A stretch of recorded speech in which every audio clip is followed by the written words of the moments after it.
First game we've cast on Whirlwind today as a pair. Yeah, as a pair. As a pair. I've seen Whirlwind. I've seen Whirlwind before this today. Yeah. Have you? Or is this your first Whirlwind game? It's my first Whirlwind game. Yeah. I like Whirlwind. It is the biggest map. I'm gonna express my hopes here in the fact that we will. I don't want to see last game again. I hope we're gonna see a bit more aggression. Has a caster ever said, "I hope we don't have such an even game"? Like that was ridiculous. It was a little bit late to get started as well, so to say. But having said that, to avoid using the word boring. When it got in there, it was pretty intense. Like that's the kind of point where you sit there and you scratch your head. But we are in the game, so let's get to this. Let's introduce these two players. In the bottom right position, we have got the red Protoss player. Let's hear it for Melle.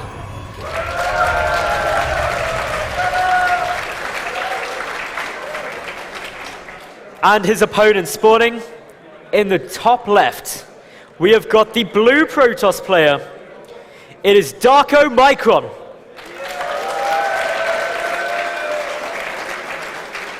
And they are spawning in cross spawns, and seeing what they just did on our last map, I'm worried for the perspective.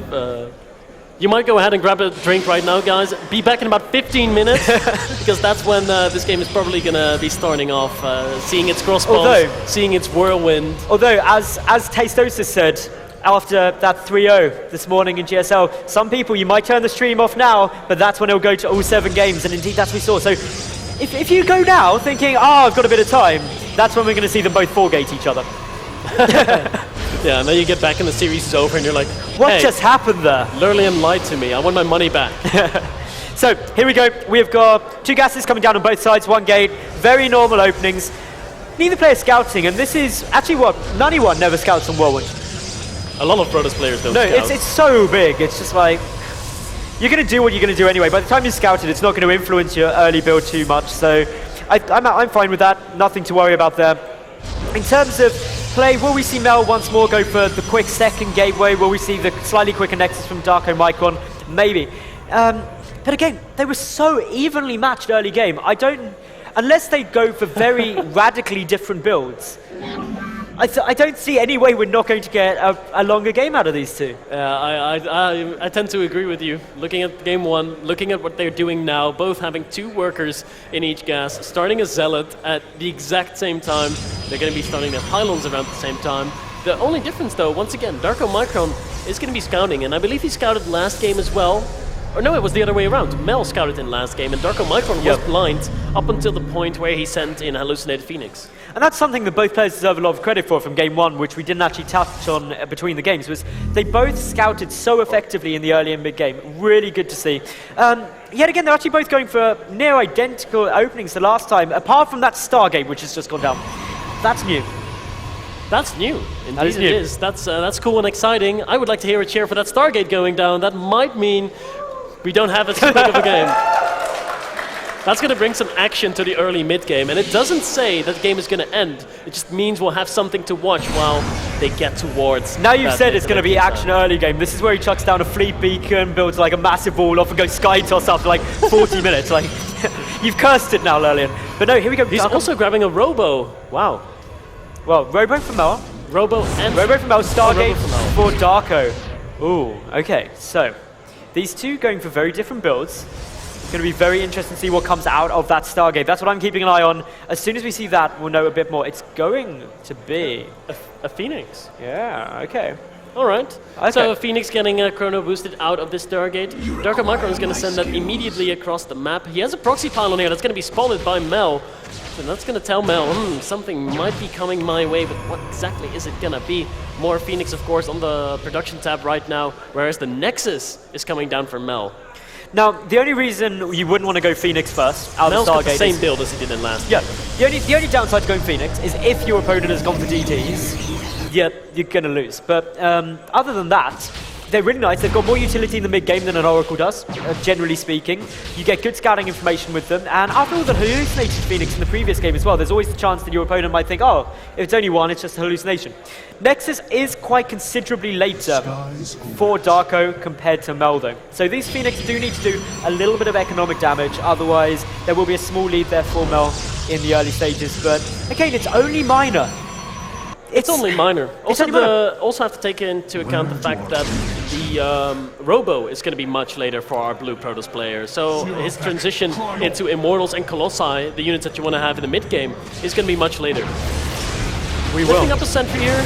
Is he going to get it? Maybe at the cost of the Phoenix? Oh, he got it. That was a nice... I think that's a good try. Getting that sentry there is quite nice. It banked up a decent amount of energy, and if you are going to go for that push, which that's actually something that Mel is quite scared of, after that proxy pylon down there, he's a bit concerned of what's coming out behind it. Has sent a hallucinated Phoenix in since that point, though, so he does have a little more information about what's going down.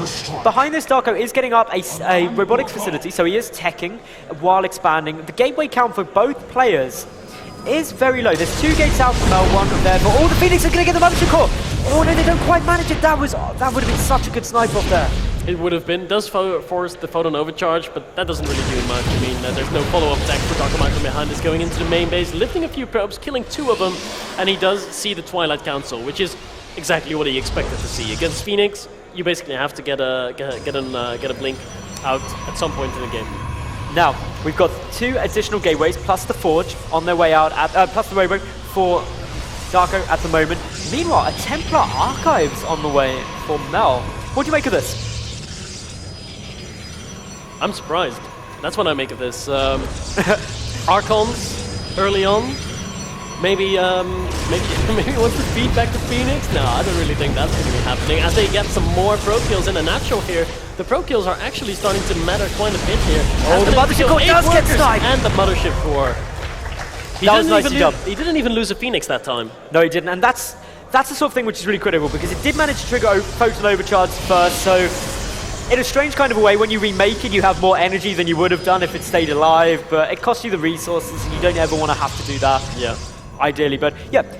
Templar Archives is now down. We've also got a Void Ray coming out, plus an Immortal, so this is actually going into quite a strong mid-game composition, especially against quite a Stalker-heavy army, and these Phoenix are still going to offer that harassment potential, or if there's a head-up engagement, guess what? Then they can sit there, they can pick up a couple of Stalkers, especially in the low army count that we've got at the moment. These players are only at 60 supply.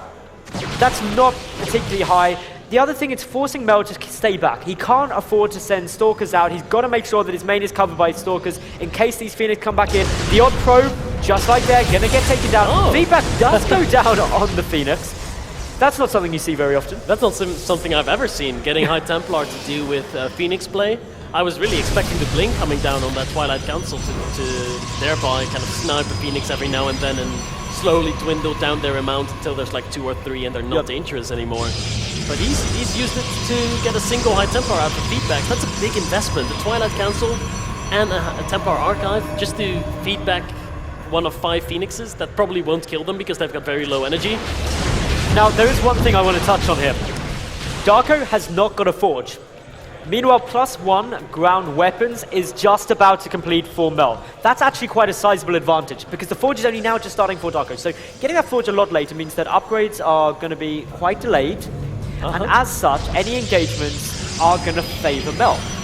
You've got to be a bit cautious about that, but having said that, Darko has committed to a lot of air army, and therefore wouldn't benefit from it, so there's swings and roundabouts both sides when these two engage. Mel hasn't committed too heavily to Stalkers, only the one there, so the Void Ray won't be sensational. Void Ray's against the Immortals, alright, but this game is, again, a very passive game, to be honest. Aside from the Phoenix harassing, that's really been the only thing coming in. It is still harassment play, as opposed to any big engagements or any attempts at killing blows. And Darko going to be just taking his, attempting to take his third behind us. 6 gates now down for Mel. He's got proxy pylons across the map, so he will be applying some pressure. Not the amount of 7 of 8 gateways that would make it a bit of an all-in-ish strategy, just 6, and he will be trying to see if he can make something work here, but I don't think he really realizes how many Void Rays are here exactly. He's got about, I don't know, 6, 7 Stalkers with his army composition, and there's 3 Void Rays. Is he still going to push in here now he has seen the Void Rays? he's got to be cautious. The thing is, let's look at this sensibly. There are 2 Archons down, okay? Void Rays don't deal with Archons well at all. The Stalker count isn't ridiculous, plus there's the High Templar there, but that's Feedback the Mothership Core, that's what he's yeah. looking for. That's what he's going to do, and he does get it. That is a nice little pick there. That feedback, no Photon Overcharge, no Time Warp, big thing straight away. The Photon Overcharge is still there as well for Melle. It did come with the army. I believe it has got max energy. Yep. And there he goes, he wants to break him right now on the 2 bases. Melle is moving up. Is Darkomicron ready for this? He has 4 Void Rays here. That's a lot of anti-air that he's got in position. If he deals with the Stalkers and the Archons, those Void Rays are going to reign supreme. Of course, there's a few Phoenix in there that cannot be counted out there, lifting up whatever they can. Yeah, picking up that Archon actually quite a good choice, helps negate some of the damage he'll do, try and pick it off, but this trade looking relatively even, but just due to having quite a nice immortal count there, Darko, he's able to push this back. In terms of resources lost, Melle lost slightly more there, but again, not a sizable amount. The Void Rays did help. Both Void Rays stayed up. Also, all 3 Immortals stayed up. How is he going to kill those Void Rays? He's got a Zealot, Archon-based army. Those Void Rays are going to be in the air and just, winning. They're going to be winning. That's what I feel like they might be doing. They are going to be such a big factor in this game. The 3rd base is up behind this. And Melle, he's got no follow-ups. He's got no late game plan. He's got no Colossi tech about to finish up or anything. He's going to be adding on another 2 gateways, and he's just going to, hit that boxing bell ring. They've got ding ding round 2, and hopefully that's going to win him the game. That's all that he's banking on right now. He will be going in a minute max, and he'll have to kill his opponent. If he doesn't, he's got nothing behind this. No tech, no There's economy, no 3rd either. Nothing. That lack of a 3rd would make a big difference. Unless he really does a sizable amount of economic and destroys the entire army, he's going to struggle. But here we go. The engagement is going in. The Archons just trying to get rid of those Void Rays. The Zealots doing a good job against the Immortals, and with charge, they're actually maybe managing to surround it, and Melle doing a really good job here. This engagement going quite heavily in his favor. The next wave of Warpins are coming down for Darko, but Melle, he's got all 3 of those Archons up, and those Zealots just pushing through. The upgrade advantage really helping him here, and he is looking really fine. I think he is going to be able to do this, and yeah, Darko, he's not in a good spot. No, Darko, he is going to be losing his natural right now. Still has that 3rd base position, but I don't think he'll be able to get any probes over there. The 2nd round, he's been able to do it. Low land lines, Melle. I think he's going to be breaking Darkomicron once more. He has the Archons to negate any kind of force fields. There's about 6 Zealots and an Archon on top of the ramp. That's the entire army of Darkomicron right now. Dancing his Zealots. Dancing Zealots. He knows it's over. Melle is going to be defeating Darkomicron here. GG, well played, good luck. Very well mannered.